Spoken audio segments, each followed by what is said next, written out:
good evening again. If you maybe slipped in late, and as you look around, you can definitely, if you doubted that there's maybe potentially a long weekend, just look around. It is definitely a long weekend. I feel alone here in front, and I see some of you sitting also feeling alone, especially this block. I don't know what happened there at the back, Jock, but just had the sense when we prayed, when I prayed now, but also the pre-service, the prayer meeting that we have. If you don't know of it, please, every Sunday we start praying together at 5. Not for the service only. It is a prayer meeting. God has called us to come together as believers and seek Him collectively. Where 2 or more are gathered, there is He. And so 5 o'clock every Sunday, we come together to pray. Just really had the sense when I thought about this service, this specific PM service, where the young adults are that goes ice skating. Just remember, skydiving, just come and see me afterwards. Just really sense that there will be people finishing their degrees. And God is going to send you into the nations. I remember when we planted the church in South Sudan, where we see a lot of the turmoil currently happening. The church there, before the actual couple went that led the church, we sent chartered accountants into the country, and they started the office for PwC. And that was the open door for us to go in and to go and plant the church. And that is some of you sitting here. God wants to use what He's equipped you with, not just for your own pockets, but for His kingdom. And so maybe God is speaking to you tonight. May your heart be open to be sent. Let us not just sing it. And so exciting. We are finishing our 3-week sermon series for those the couple that got married. Yes, they've been married for long, 3 days. Give them a hand. They have survived 3 days. Well done. So they definitely missed last Sunday. And no, you are forgiven. We are busy with a prayer series. And so week 1, Rido preached on just when we pray, God meets us. And so how's it going with your meeting time? Are you still setting out time? Do you still have that specific place, time of the day where you go to meet the King of Kings? How's it going with your meeting? And last week I preached about when we encounter God, it's not just us speaking to Him. Prayer is not just we download. You know, especially this generation, we like to download various things. But it's also waiting on God to download His Spirit into your heart, to speak to you. And we see from the life of Daniel just this history of walking with God, speaking, but also listening to God. And so tonight I'm going to end off the sermon series with when we pray, God moves. When we pray, God meets us. When we pray, God speaks to us. And tonight, when we pray, God moves. And so if you've missed any of the previous weeks on our website, go and download the sermons. You can listen to it through Spotify and various other platforms. Just really go and just re-listen to these things. Because our desire with this sermon series was to ignite a fire in our hearts, to really be a people that have an intimate relationship with the Father. And so I hope as we conclude that it's not an end of you seeking God, but it's just the beginning. And so tonight, as I said, when we pray, God moves. So let me ask you the question. What is your faith based on? What is your faith in God based on? Is it based on whom He is and what He's already done for you on the cross? Or is it based on what He does for you continually? Where you hope for certain things and then He comes through. Your faith is based on God working miracles in your life. Or is your faith based on whom He is and what He's done for you? And so let me use an illustration. Anybody here tonight that does not know the trust fall? It is the exercise we use in just the corporate environment. Just tell me if this thing is not going to work, then I'm going to take the handout. Corporate environment, you do a trust fall to get the group to work together. Everybody knows it? Yes. And so I don't have to explain to, 2 lines of people standing, one guy standing or lady with her back to the group standing at the bottom, falls, and hopefully the people at the bottom catches. And so during this or through this exercise, we build trust in one another. Some people are more fearful to fall, and others just fall. And then the good facilitator will say, well, why did you fall? And, unpack this. And so thinking of the question, what is your faith based on? What is it that makes you just fall and know that He is God? Is it because of what He does continually in your life?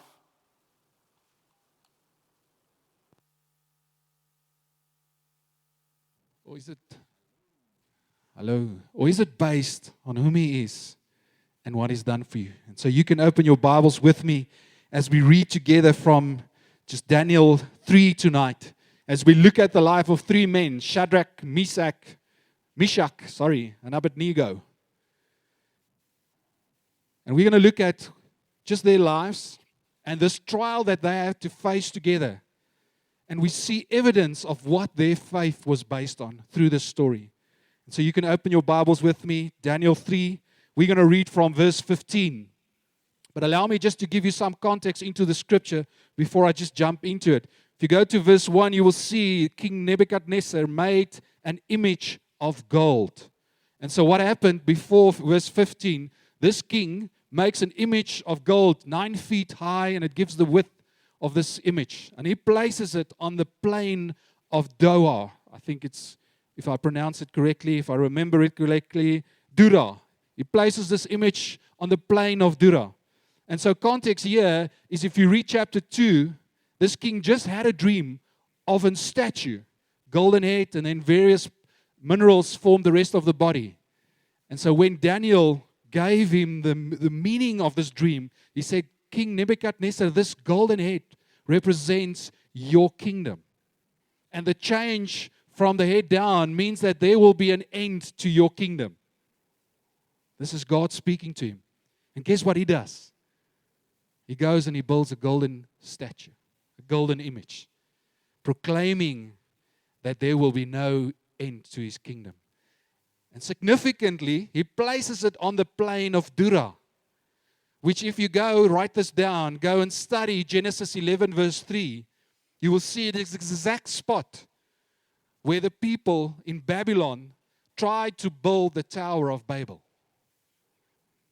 They wanted to erect this tower to prove that they are sovereign, that they are in need of no other being. And so we see the same happening in this king's life. Erecting a golden image after God has just told him, there will be an end to your kingdom. And he does the opposite, proclaiming his pride and also saying that he is sovereign, that he is above any other power. And then, if you keep on reading, you will see he then calls on all the officials, all the high-placed people in his kingdom to be at the unveiling of this statue, this image. And so they had to fall down before this image, bow before it, and worship it when they heard the music play. And so these three men, Shadrach, Meshach, and Abednego, was there. And obviously they refused to bow down when they heard just the sound of the different instruments playing. And they were brought before the king, and this is where we pick it up, verse 15. He declared, let me just get to the right verse, apologies, I'm in 2. Now if you are ready, this is the king speaking, when you hear the sound of the horn, the pipe, the lyre, the trigon, the harp, the bagpipe, and every kind of music, to fall down and worship the image that I have made, well and good. But if you do not worship, you shall immediately be cast into the burning fiery furnace.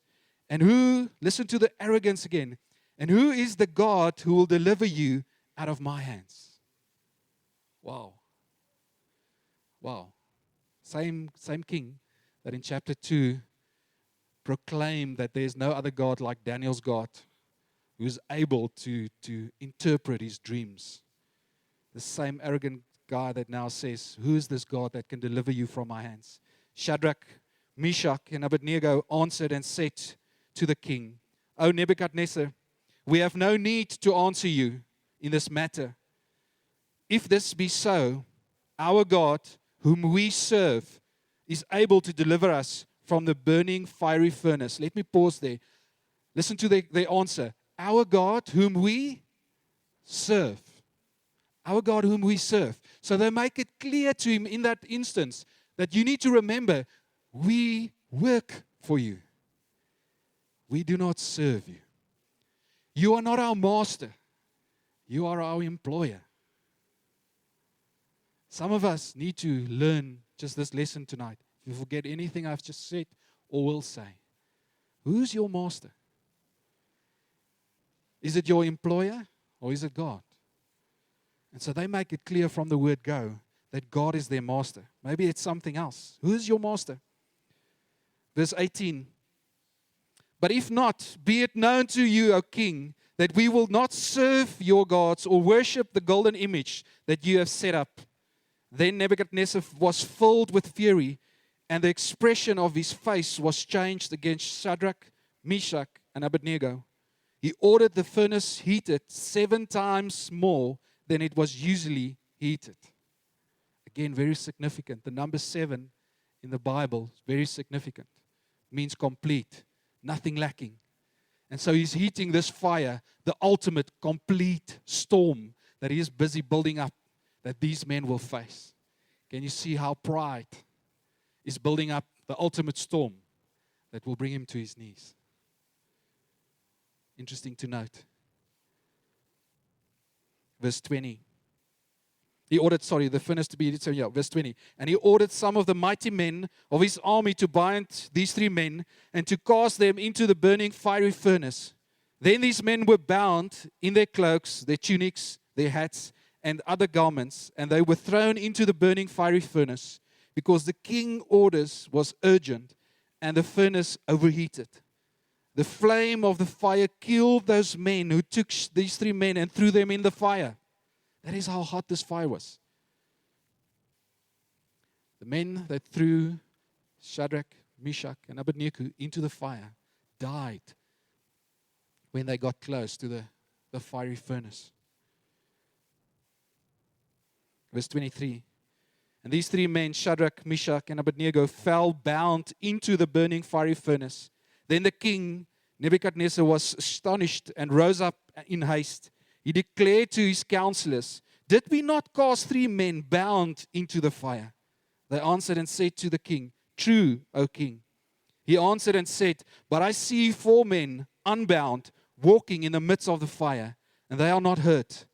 And the appearance of the 4th is like the Son of God. Then Nebuchadnezzar came near to the door of the burning fiery furnace. He came near to the door of the burning fiery furnace. What happened to the 3 men, or the mighty men, that threw these 3 friends into the fire when they got close? They were killed. And so here the king comes and he's close. He's at the door. And so a good assumption to make is that time has lapsed. The fire has cooled down. And so many times when we face trials and tribulations, we start doubting because we spend maybe 2 days there or maybe 3 days there. And so we see here, and I'll unpack it a bit later, that time has lapsed. Time has lapsed. The king can come close to the door. And so these men were in that fire for quite some time. And he declared, Shadrach, Meshach, and Abednego, servants of the Most High God, come out and come here. Then the 3 men came out from the fire, and the satraps, the prefects, the governors, and the king's counselors gathered together and saw that the fire had not had any power over the bodies of those men. The hair of their heads was not singed, their cloaks were not harmed, and no smell of fire had come upon them. Nebuchadnezzar answered and said, blessed be God of Shadrach, Meshach, and Abednego, who has sent his angel and delivered his servants, who trusted in him and set aside the king's command and yielded up their bodies rather than serve and worship any god except their God. Therefore, I make a decree, any people, nation, or language that speaks anything against this God of Shadrach, Meshach, and Abednego shall be torn limb from limb, and their houses laid in ruins, for there is no other God who is able to rescue in this way. Father, thank you that we can open your word. And I pray now, Holy Spirit, that you will reveal the Father's heart to us. When we pray, God moves. And so what is the scripture teaching us tonight? I pray this in the name of Jesus. Amen. So I want to propose 2 things. Let me maybe just ask a question. Can you see how God moved in this scripture, in this story? Can you see it? And so I want to propose that God moved in 2 ways. God moved in two ways. He first moved in them so that He could move through them. God first moved in them so that He can move through them. God wants to move in you. When we call you to a place of having an intimate relationship with God, why are we doing this? Because God wants to move in you. He wants you to know His voice. He wants to deliver just His riches, His love into your life. He wants to move in your life so that He can move through your life. And so if we just unpack the first part of that sentence, He moved in their lives. If you read up until verse 18, where they answered the king, "O king, whom can serve or deliver you out of my hands?" And they answered and said, "Well, our God can deliver us out of your hands." If you had to stop there, it would be fair to interpret or come to sort of the understanding that God was not able to move, because we read further and we see that they were actually then thrown into the fire. And so by proclaiming to the king that their God was able to save them, and yet they are thrown into the fire, you can sit there and make the assumption that God failed to move. But if you read verse 18, you will see but. Every time you read in the Bible, but, go and study. What does it say? Let's read that again. Verse 18. But if not, our God is able to deliver us out of your hands, King. But if not, be it known to you, O King, that we will not serve your gods. Does the words but, if not sound familiar? You remember when Jesus was in the Garden of Gethsemane, Mount Olives, the last night before He was arrested, He prayed for the cup to be removed from Him. Father, if it's your will, let this cup be removed from me. But, not my will be done, but yours. And so these words, but if not, testifies of a deep, intimate relationship, a deep conviction that God deposited in their lives. It testifies of intimate, prayerful encounters with God, where they came to understand that their faith is based on whom He is and what He's already done for them on the cross. Is the cross sufficient for you? Is the cross tonight sufficient for you? If that is the only thing that you will ever receive from God, will you be content? Will you be content? And so we see in their lives that they were, which is why they proclaimed. And even if we have to die, even if our God decides not to deliver us, but if not, we will not serve and worship your King. It testifies of a deep encounter, a deep deposit. You see, their faith and their belief of God being sovereign was not built on the God coming through for the things that they hoped for. God giving to them everything that they wanted.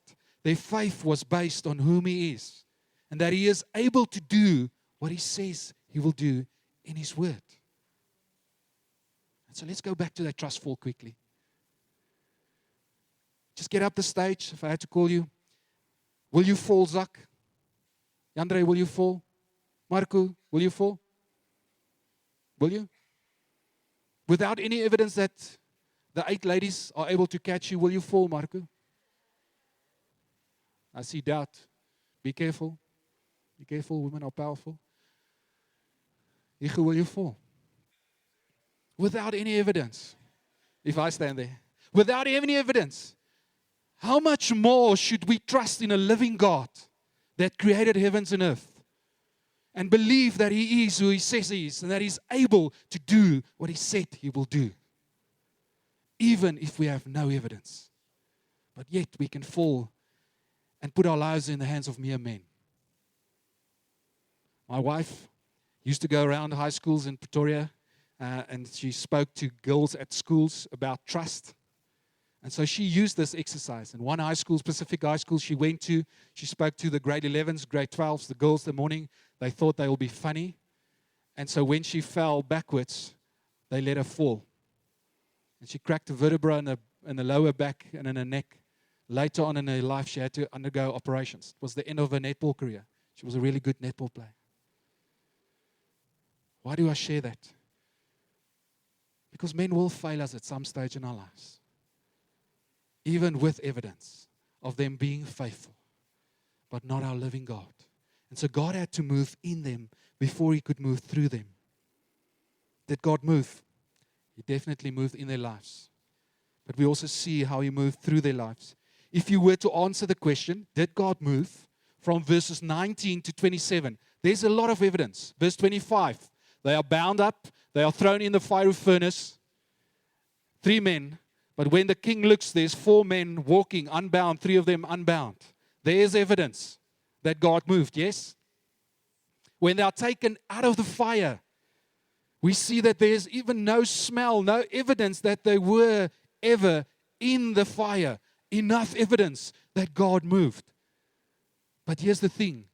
All of that evidence points to God moved in their lives. God proved to them that He is sovereign.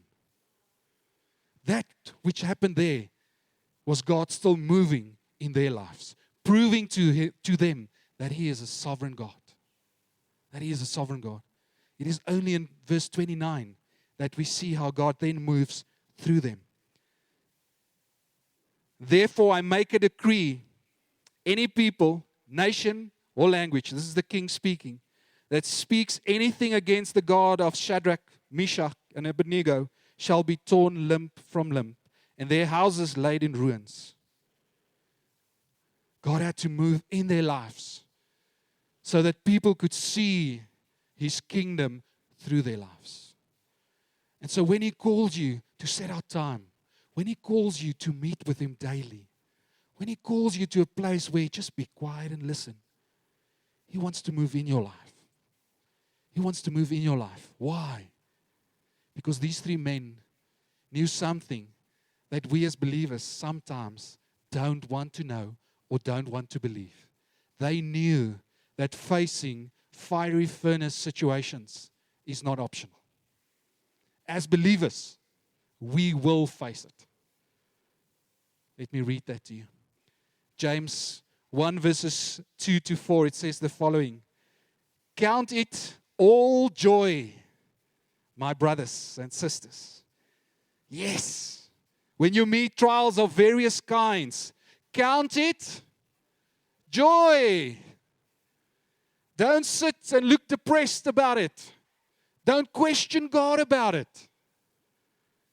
Count it joy, like these 3 men did, because they had encounters with God. They knew God. They knew that God is sovereign. And so when they looked at this fiery furnace, they counted it as joy. Why do we have to count it as joy?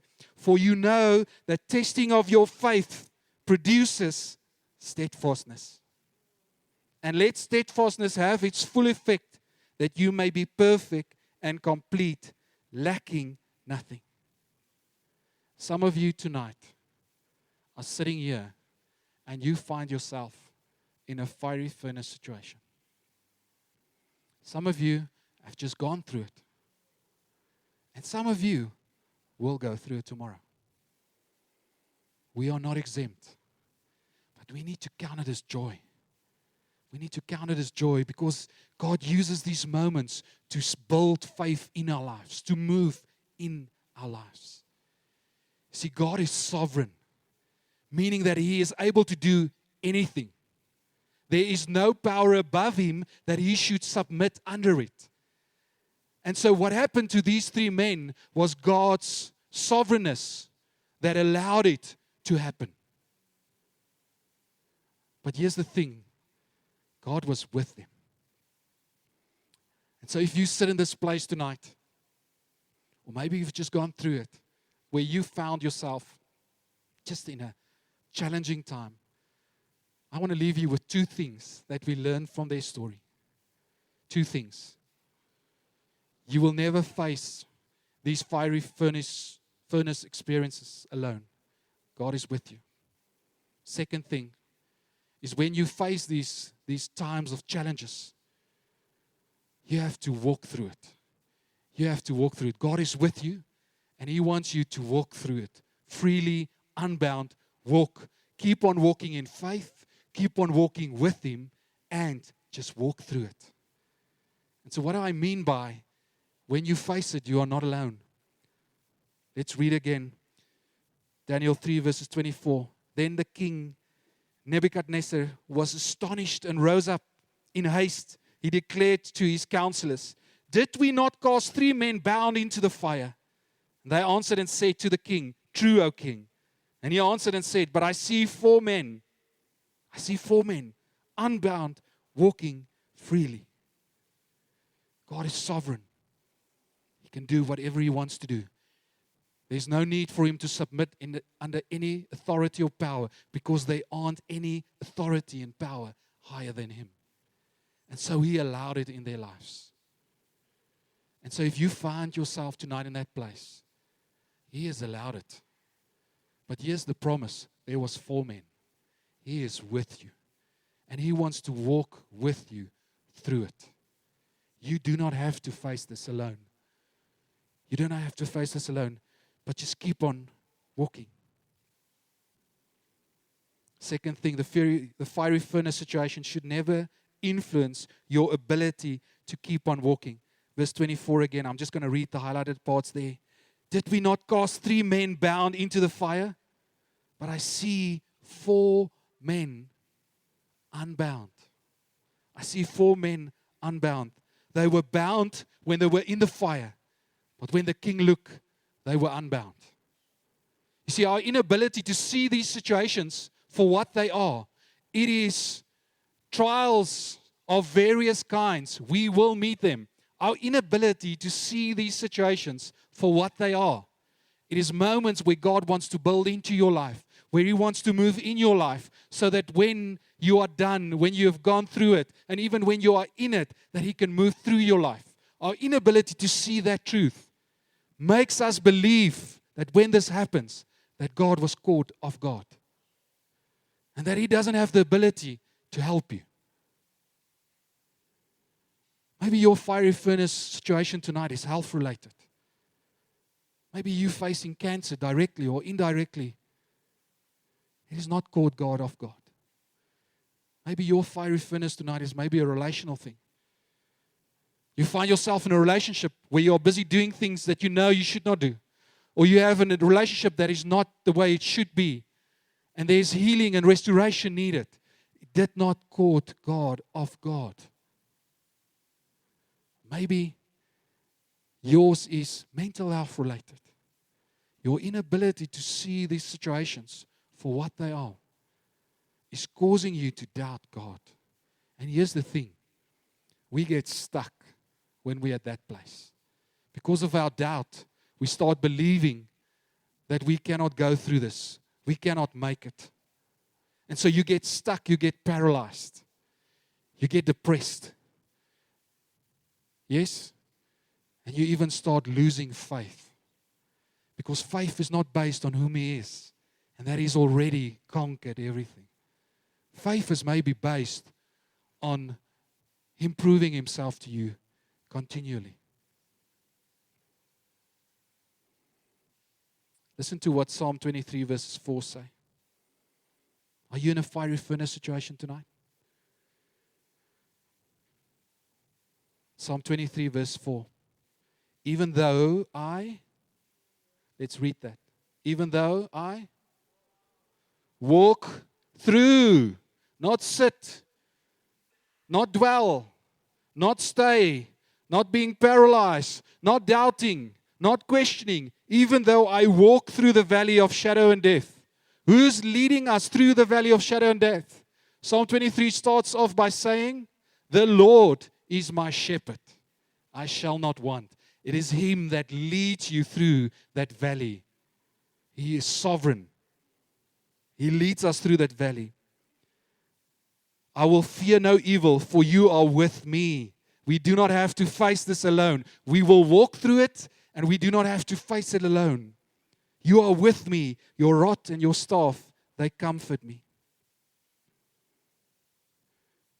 What is your belief? your faith in God based on tonight?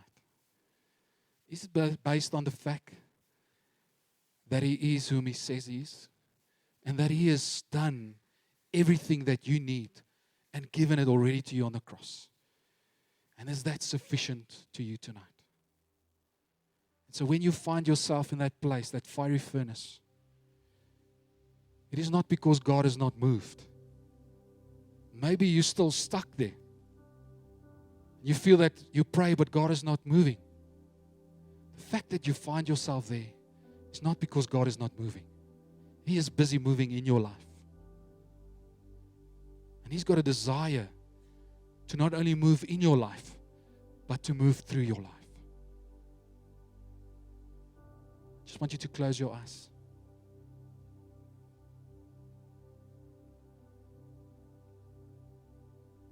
I believe that we will go through times of facing our own fiery furnace situations.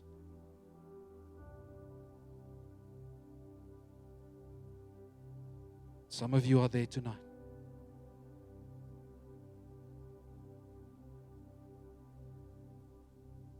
Just want to create a moment. Allow the Father just to speak into your spirit tonight.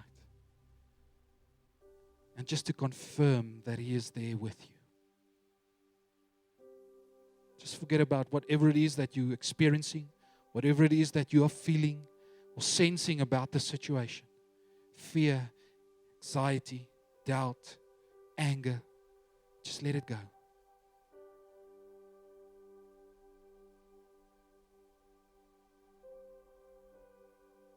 want you to see your shepherd as He just walks beside you.